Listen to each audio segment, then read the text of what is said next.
So sometimes when you're working this kind of a thing, you really are concerned about details, the minutia, right? And as you're kind of assessing explanations for any piece of evidence, you have to be as detailed as you can. For no other reason, you know that the defense team is going to come in, and they're going to, with the microscope, go through all these details. So for no other reason, if you are already convinced, for example, that this is not applicable to you or this is not a good explanation, you still owe it to yourself to go to all the length of it, because you know at some point in front of a jury, you're going to have to go through all that detail. Right. So I always want to go as far as I can before I stop. And that's why I think it took so long for me to look at, if for no other reason, the resurrection was so key that I didn't want to make a false step, especially with cops who were watching me, who were already kind of going to be needling me. Now, that's why I kept it quiet for so long. I didn't want them to know I was in this kind of investigation, because until I knew I was in, there's no point in them knowing I'm even looking, okay? So I didn't say anything about it to them, but I didn't need to kind of go through those explanations in detail, and I think as I say, there's about 6 that I would have held some combination, because in the end, it can't be a resurrection. Jesus could not have come out of the grave. There's got to be another way to explain it. Right. Maybe he never was really in the grave in the sense that he was never really dead. And I know that the people had, at the time I was kind of pursuing this, I had read a few things that made me, I was reading through the Gospels themselves. Look at it. In the Gospels, you recognize he's crucified along with 2 other people, thieves. Right. Now, they're on the cross for a short period of time. Surprisingly short, as a matter of fact, when the guards came by to take the bodies off the cross before the Sabbath, the 2 thieves weren't dead. They had to break their legs to make sure they couldn't push up to breathe and they would die quicker. So you're saying of the 3 people, 2 of them aren't dead. Why would you think the 3rd one is? Why would you think that Jesus, the scripture even seems to affirm the idea that 2 out of the 3, probably all 3 aren't dead. Now he might look bad, he might pass out, he might even look like he's dead. But that would mean he's not really coming back from death, he's just coming back from a bad beating. Right. And that might make more sense. So I needed to kind of know, is this a way to account for this? And my experience working with dead bodies was helpful, because I think most of us in the 21st century don't really have a lot of contact with death. We might watch it on movies. We might think we know what it looks like based on what we see on movies or on television, but it doesn't look that way. And I can tell you that actors who are laying still are different than dead people. And if you've ever worked with dead people, you know this is true. If you're a first responder, if you're in the medical industry, if you're working at a funeral home, you spot death from across the room and you recognize it, especially if you're looking at death all the time. Right. But in this generation, if your grandmother dies, you're not going to pick her up and take her to the funeral home. You're going to call the funeral home. They're going to come and get her. You don't have to touch her. If she dies suspiciously, you can call the coroner's office.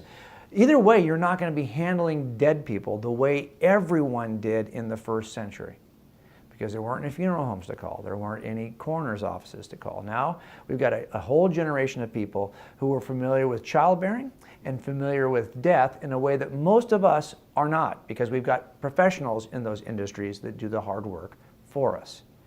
So I started thinking about, well, I now know, I didn't know until I became a police officer, what death looks like. There's a thing called the mortis triad. And the mortis triad exhibits certain features, 3 features. So the first thing that happens when your heart stops beating is that you start to cool down. That's called algor mortis. This is a cooling down of your body, because the hot blood is not circulating anymore. You're cool to the touch. It's noticeably cool to the touch. If you're going to handle anyone for an extended period of time, you are going to notice that they are not their usual body temperature. So we're thinking, okay, I get it, but they wouldn't notice this? They take down a body that's passed out, just hoping he's not dead, making every effort, and they wouldn't notice that he's cool. I think if anyone wanted to think he was still alive, it would be this group. Yet he's showing signs of death. He's, I'm sure, cooler than a living person.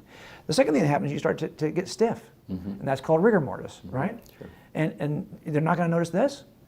And the third thing that happens is the most decisive, and probably people think about it the least, and it's called livor mortis. What happens is when your heart stops pushing the blood, gravity works to draw the blood to whatever surface is lowest to gravity.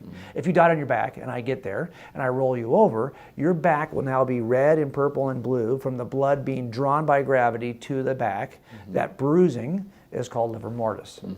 So you're going to see this in the feet of anyone who's suspended on a cross. Do we honestly think that these folks who were treating the body of Jesus, for the time it took to actually anoint the body, to wrap the body, to place it in the tomb, wouldn't notice those three features of death? I think it's easy for us to kind of make that claim in the 21st century because we don't even know what the signs of death are. But that's the generation that would have known. I think it's certainly possible. I always say, is it possible they missed it? Sure, but it's not reasonable. And the only thing I care about is what's reasonable. Possible doesn't matter. They're not trying to you can never know anything beyond a possible doubt. I could always level some possible doubt. We're trying to get to beyond a reasonable doubt. The second thing, though, about that I thought was pretty convincing was this piece of hidden science in the Gospel of John. John's a fisherman. He writes a gospel. And when you say hidden science, what do you mean? Well, I mean, there's a piece of hidden science in a verse that describes that Jesus is hanging on the cross. He's next to the two thieves. The guards come by. They need to take the bodies off the cross. If they're not dead yet, they need to make sure they're dead. And they would typically do that by breaking the legs so you can't push up and catch a breath and you would suffocate, basically. Right. So the idea here is they get to these three bodies, they see the two are still alive, the thieves, they break their legs, but they don't break the legs of Jesus. Instead, they take a spear and they plunge it in his chest. And when they pull it out, they see a separation of blood and water. Interesting, he writes in his gospel that he saw water come out of the chest cavity of Jesus. Now that's interesting because I don't think anyone in that generation, or for several hundred years following that generation, understood why that water was there. As a matter of fact, if you read the church fathers, Tertullian, Origen, you read the church fathers in the first 300 or 400 years, none of them will describe that water as water. They'll try to make a metaphor, an allegory. It's got to be the Spirit of God. It's got to be a symbol of water baptism. It's got to be a symbol of regeneration. It can't be water because they don't understand the science of death. They just can't figure out why a spear, when plunged into his body, would actually produce water. Now we know if you suffer cardiac arrest, if you're beaten the way that Jesus was beaten before he got to the cross, his path to the cross is different than the two thieves. If you're beaten like that and you go into cardiac arrest, or you go into shock first and then cardiac arrest, once that occurs and you've died of heart failure, you're going to suffer one of two forms of effusion that I have actually seen in autopsies. And the first is called pericardial effusion. It's where the water collects around your heart. But I've talked to coroners about this, even when I was seeing in criminal work. That really never happens to the extent that you would see a separation of blood and water. But if you suffer what's called pleural effusion, of course you'd have to be in the right position. Then water begins to collect in your lungs. Now he's suspended on a cross. Now this would explain why when you shove the spear in his side, you would see the water as a product of pleural effusion come out of his chest cavity. But this is a sure sign of death that is missed by every early reader of Scripture who want to kind of spiritualize it. You know, it's a symbol of something. It couldn't be water. Well, what if John's just writing what he saw? He saw water. He's not trying to say, to draw an analogy. He's not trying to spiritualize this. He's just saying, hey, they stabbed him in the chest and they pulled this thing out, water comes out. Well, that makes sense. Now, unless you think that John is so clever that he decides to include this little known fact that no one's going to know for centuries, knowing that when they finally figure it out, they'll say, wow, this is a really legitimate account. So I think that really the best explanation is he's just reporting what he saw. And what he saw is best explained by the fact that Jesus has already suffered heart failure and has now experienced pleural effusion. And I think that, for me, coupled with those signs of death that I think anyone would notice, I just had to cross out that explanation as unreasonable.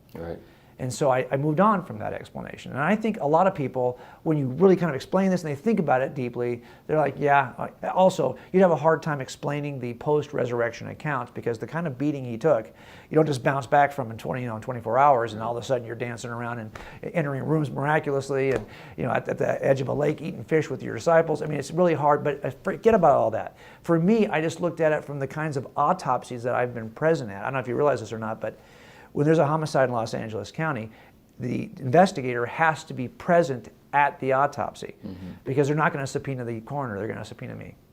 And I have to be able to tell the jury, or tell, in this case, the prelim, the judge, what occurred at the autopsy. So if you've been to autopsies, you start to look and see death and understand what they surely would have seen. And that's why it was harder for me to believe they missed it. He was really alive, and they just missed it. So I just crossed that one out. And so then I was off and looking at the next possible explanation. Right. So that's really how, though, for me, I moved beyond this possibility. And I think that's all it is. It's not a reasonable explanation, but it is a possible explanation. But I just didn't. I couldn't embrace it for me as a reasonable explanation.